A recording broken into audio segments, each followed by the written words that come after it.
This is Tom Kozlik from HilltopSecurities, again with an economic and municipal market update. This week, it's going to be with a heavy concentration on events from the legislative front. The Democrats and Republicans both wrapped up their nominating conventions. The first presidential debate is scheduled for Tuesday, September 29th in Cleveland, Ohio, and the political environment is heating up, to say the least. Polling data did not change much as a result of the conventions, and much of the political focus now is on the tight numbers we are seeing in the battleground states. Those are going to be the deciding states in the November elections. The topic of public safety is likely going to be a difference maker as well. The economy was the most important issue to voters in 2016, and that remains the case today. But issues and sentiment related to safety are likely to help decide who the next president is going to become in November. And now, on to an update about where COVID-19 relief negotiations are. Congress left Washington on August 7th without agreeing on another round of COVID-19 aid.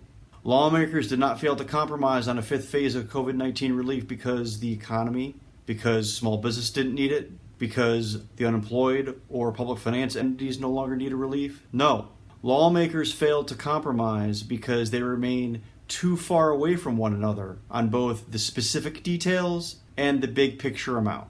The House Democrats started at $3.5 trillion and have come down to $2.2 trillion. The White House now agrees to $1.3 trillion, and Senate Republicans want a number that is as far below $1 trillion as they can get. In fact, we're now expecting that Senate Republicans could introduce a $500 billion package potentially as early as next week.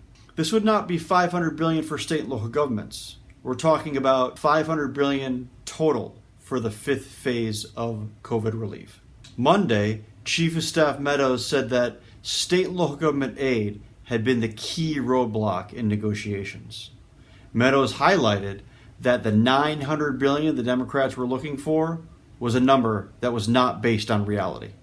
He then proposed $300 billion for state and local government aid. Democrats responded basically by saying that they had already come down from their original plan by over $1 trillion. Senate Majority Leader Mitch McConnell last week said, "I don't know if there will be another package in the next few weeks or not."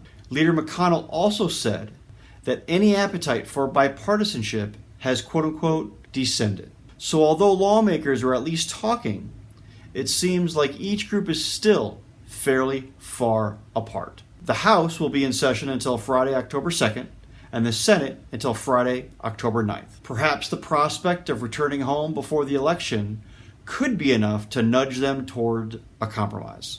Either way, there is a chance the next few weeks could be very meaningful for public finance entities. Thanks very much for watching. See you in 2 weeks. This was Tom Kozlik from HilltopSecurities.